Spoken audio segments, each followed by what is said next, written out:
So what's up, guys? Welcome back to another episode of Inspiration with Watanda. I keep changing my YouTube name every other day because I don't know where this is headed.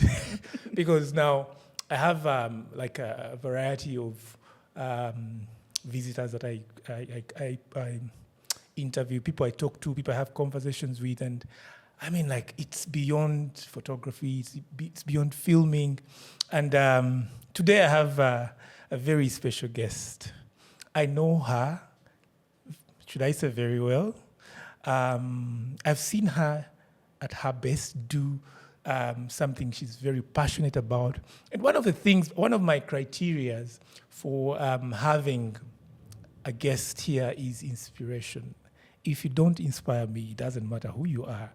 So if you sit with me here, it means you inspire me. So you really inspire me.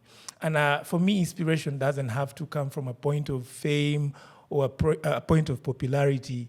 If you are my gatekeeper and you inspire me, I'll be happy. If you're a school teacher and you inspire me, I'll be happy. So the reason I have the guest today here is because she inspires me. She is, I don't want to call you the other common way of calling people. She's an educationist or an educator. The problem is how we look at education. We look at education as the formal system of pumping written scripts into our brains. But I think education is way beyond just instilling these lines of code that were written thousands of years ago. So that's why I call her an educator. But she's also multi-talented. I've seen her dance and I'm like, she would have made it as a dancer.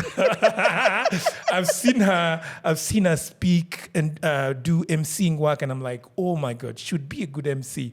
But I've also seen her do podcasts and I'm like, you would have been a TV personality. Yeah. So allow me introduce Edith Mukyala Owere. Yes. Have I said it right? That is the third name, Owere. I was waiting for the moment where she's going to be like, to correct you. Did say it right. Yes, that's the right way. But I'm happy to have you on this podcast. Thanks, Ambrose. Thanks so much. You inspire me so much.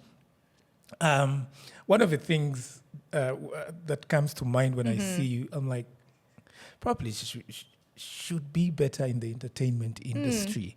But you are an educator. I've seen you educate not even educate, but interact with little children. And I'm like, ooh, she knows how to find the sweet spot to have the children excited. Yeah. Where do you get the background? Because when we meet you on the street, we don't see that. But when we see you in action, we're like, oh, wow, she's actually good with children. Where does that come from? I grew up in a school. Oh. Yes, so I grew up in a school. My mom was a head teacher of a school, and it was a primary school in Iganga. And I grew up around kids. So all my friends were either teachers' children, matrons' children, or kids, or just like school-going kids. So for me, teaching and nurturing kids became my go-to because it was what I was brought up in, like that industry, that space. I remember going back to Sunday school and bringing home kids, teaching kids in mom's compound, right, in the school compound, and I'm teaching them. I'm a kid myself. I'm like, 6, 7, but I'm teaching other kids. I think I just love to teach because I saw my mom do a great job doing it, but I also loved my teachers. So for me, teaching was just not that thing I went to because they refused to give me a course of my choice. It was something I loved. And I profoundly remember when we were doing like our fill-in for job forms for secondary school, people were putting in engineering, software engineering, IT. Me was education. I loved it from the word go, and I can never look back. And even now, if I'm to upgrade in anything, it has to be alongside education. So I would say that my environment, one, nurtured me. My mom is my role model, so she did inspire me, and the teachers around in the school also did a great inspiration. Yeah, when I was growing up. Wow, what a background. All the people I've invited to have a conversation with all have one thing in common, and you just mentioned it. There is inspiration from the past. There is inspiration from childhood. If I tell you who I am today, it's hard for you to see it, but it has its foundation in my childhood.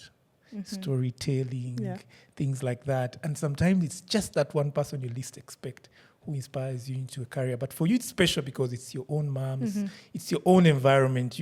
I mean, what else could you have been? You grew up in teaching. Yeah. So I think that background is something I see common with all the people that I talk to. Today, I want to engage you on something very interesting. Yes. But also bothers me a lot. What happened to the education system? Back then, I would say I'm not going to say one system is better than the other, but I would like us to explore the cons and pros of each of the systems. We don't have much time, but we'll just go hinting on different things. I am traditional in a sense, because I believe in core values, and these core values are mainly instilled by education.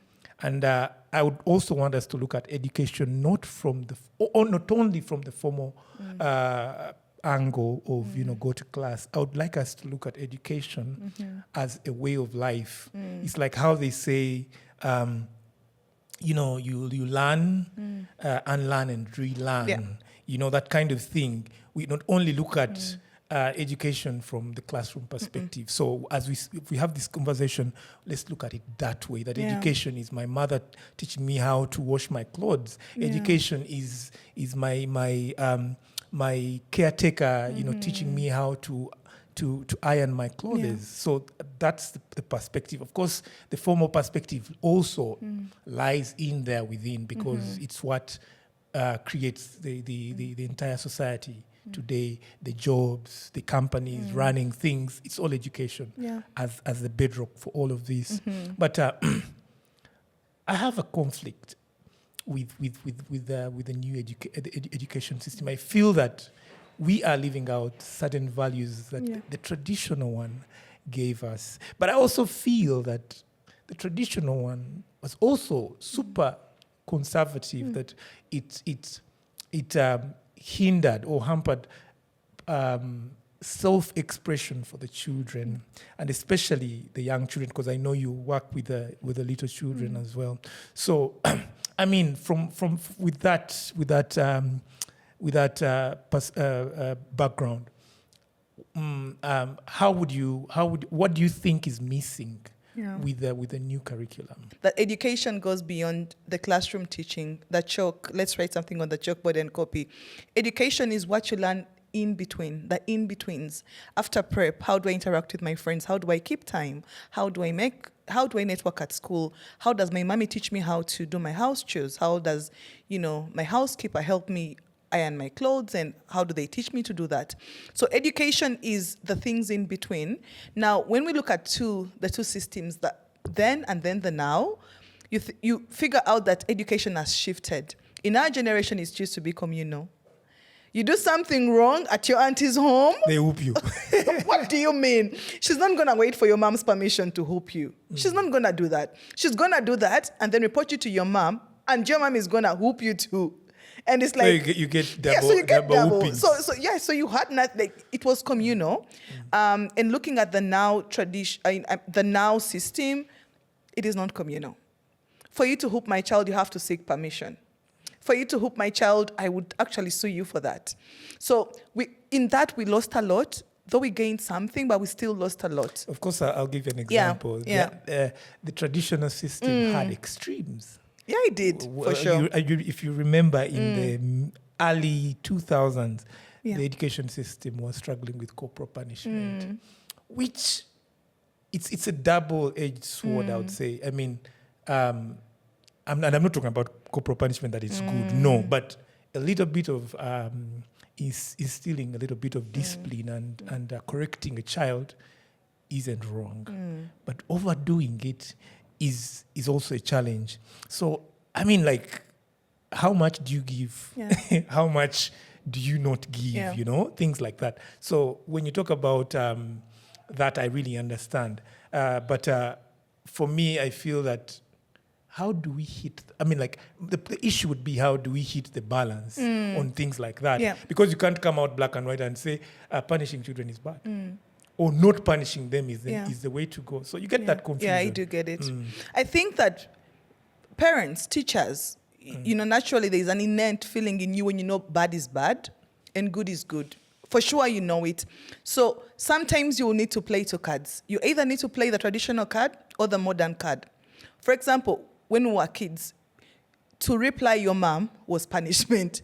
You want to beat me, you want to kill me, or she wants to kill me, I am dead, I am gone. But for the modern people, I could look at that as self-expression. Yeah, exactly. It's yes. But, in our generation, it was more like you don't talk back to elders. You keep quiet and you listen. And then later, when your mom is calmed down, then come and speak to her. But in this era, it's self-expression, which has its cons, right?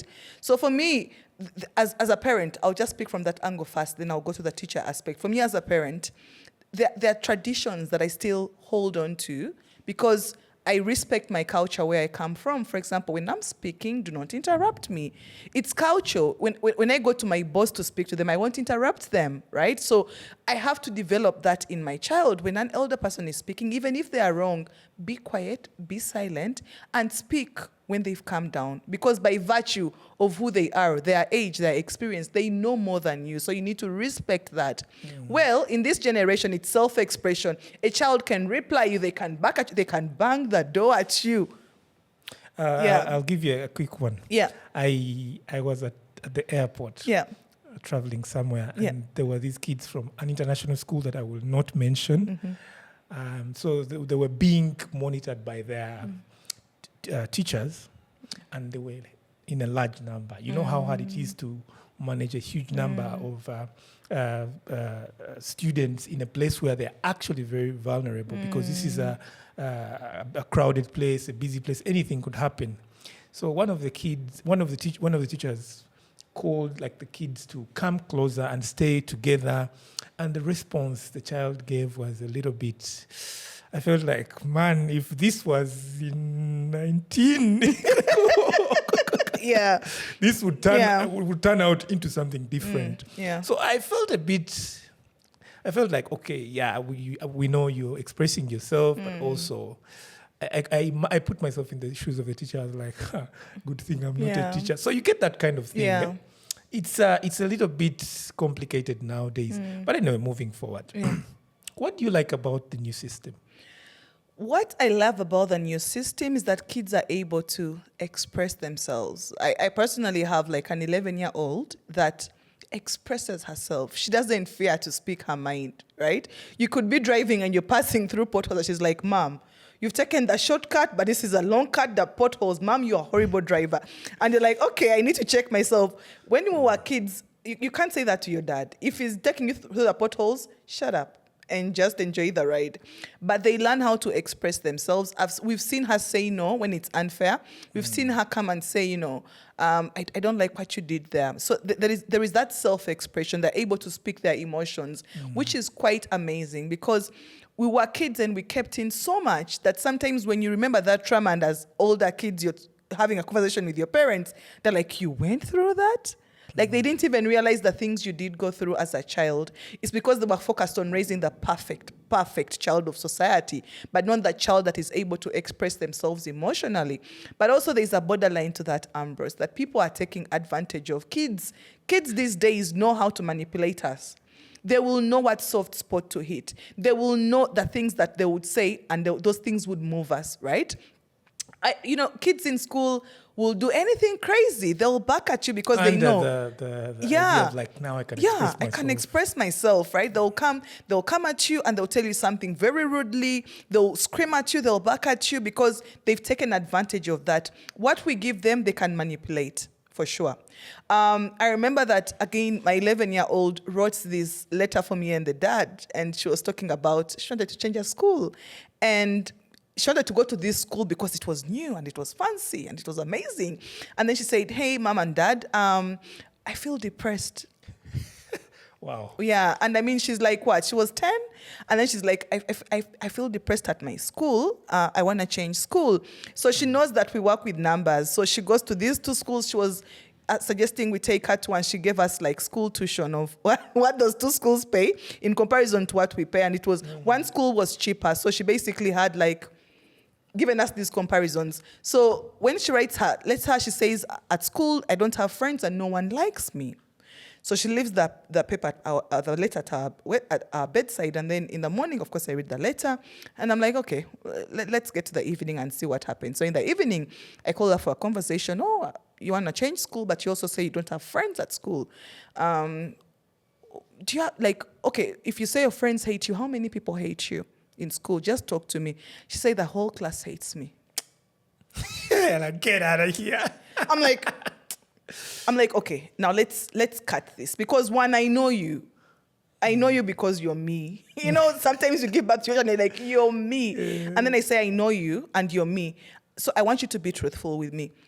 As I've gone through my entire childhood, I'm an adult now. There is nowhere in a space you enter and everyone hates you.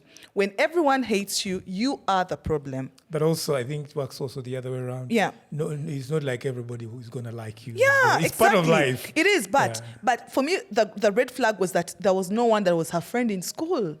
So if no one is your friend in school, no one, you can't even your best friend of last time broke up with you. That's a red flag. I'm like, darling, there is a problem and there's something that you have done for your friends not to like you. So you are the problem. Yes, so in short, you are the problem. So, and then in her letter, she had said, oh, ma'am, if you don't change me schools, so maybe you can go to my teachers and tell them to talk to my friends, my classmates, to be my friends. I'm like, one, I love you so much, but the best thing I'm going to do for you is I want you now to go down and write for me the list of the things that you did to all your friends in your classroom.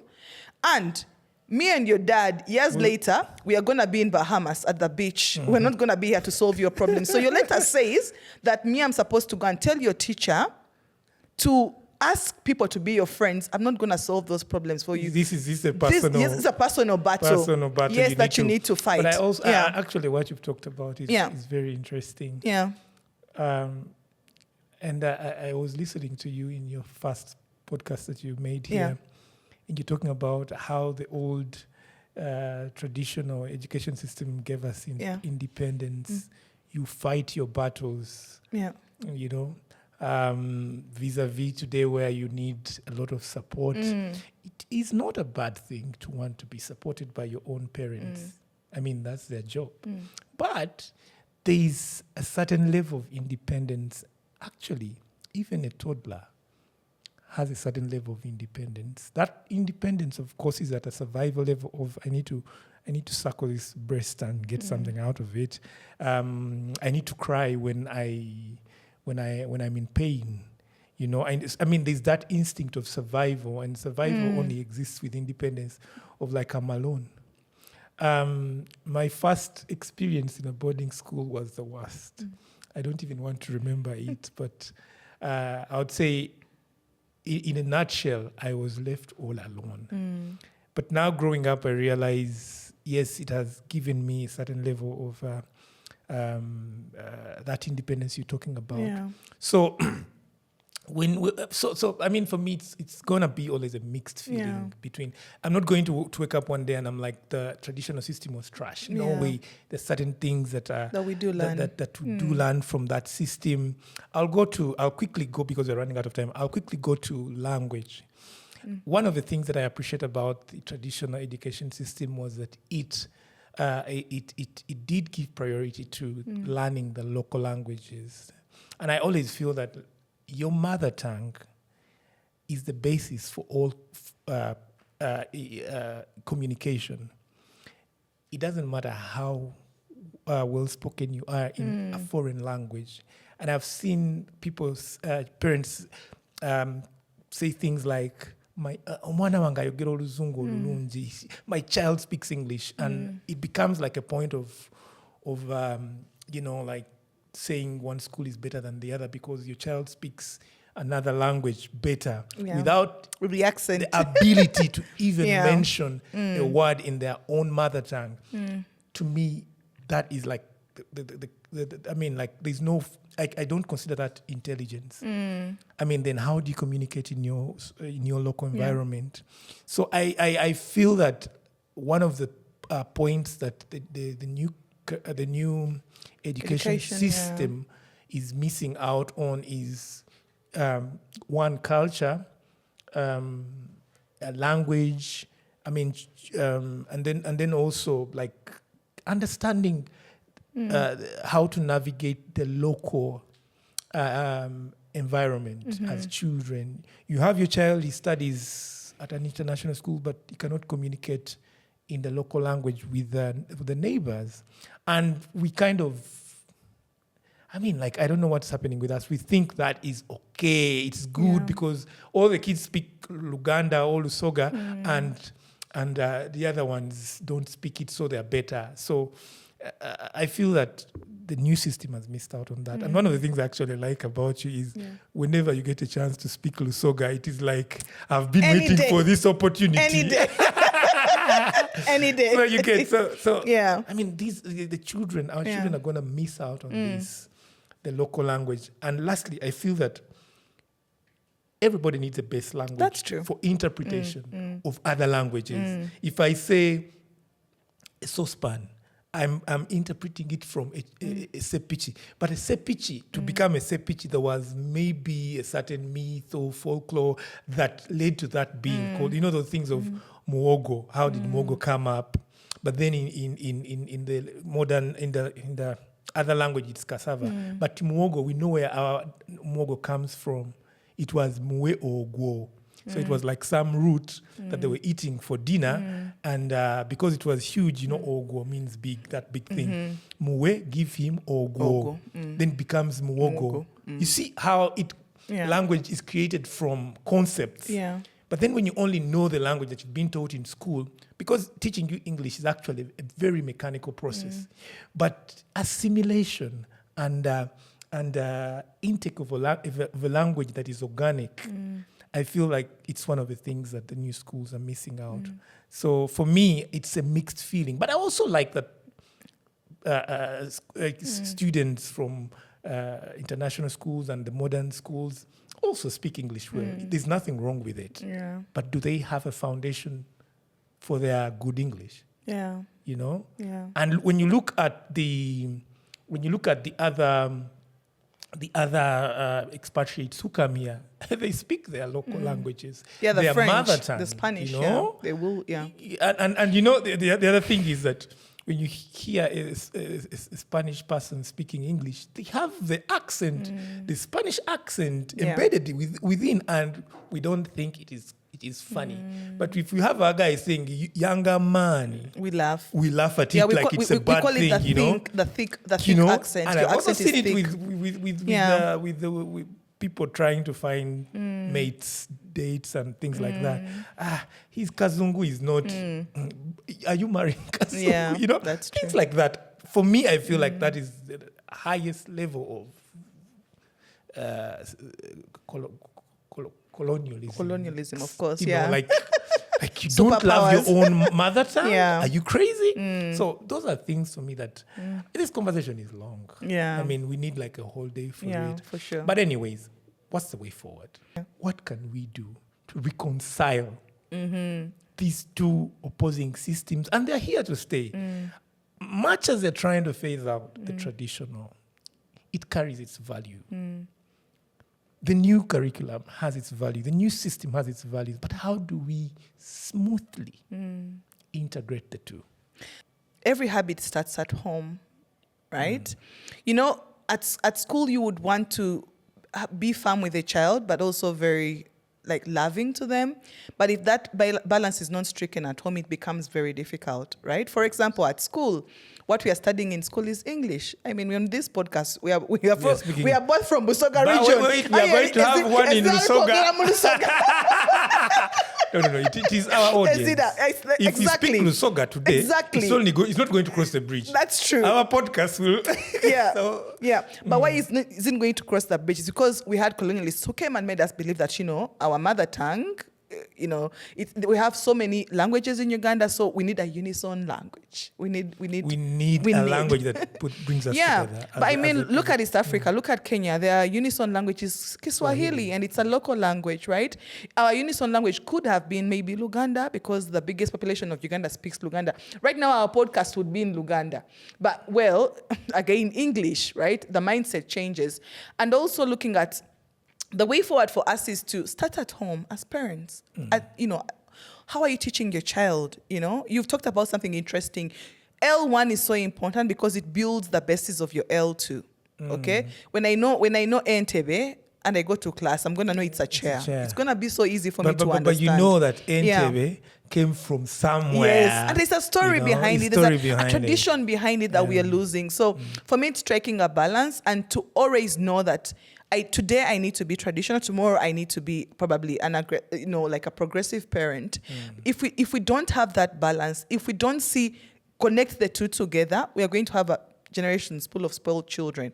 But also, one thing that I know is that generation keeps occurring. Like how like it's a cycle. It's a cycle. Like those days we used to put on bell bottoms, and now they're back in fashion. They're back in fashion. So yeah, I'm 100% sure that kids are gonna go back. They're gonna go back to look for their roots. Yeah, it's gonna be like fancier. Yeah, it's gonna to speak your local language. Yes, they're gonna go back to that cycle. So for us, it's as parents, as teachers, it's to model the best. So you have to have that balance. When a child is shouting at you, man, pull the traditional element out, right? We've only touched very few. Yeah, we've not done justice to this topic. Yeah, but at least we've talked about it. Yeah. So I've not really tapped into your wisdom and knowledge about education because of the years you've spent doing that.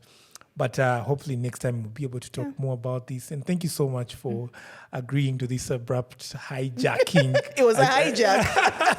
Hijacking. I always want to talk about something, and I don't care as long as I have an opinion that I feel is not a dirty opinion. I would rather share it with people. So thank you so much, and I hope to see you on the next one. Yes. Ladies and gentlemen, thank you for watching this YouTube video, and catch you on the next one. Feel free to subscribe to our channel that keeps changing names. By the way, you have a YouTube channel. Oh, we need to talk about it. I do. It's called Crayons to Careers. Yes. Beautiful name. I had the name. I was like, So thank you so much, and catch you on the next one. Cheers. Bye. All right.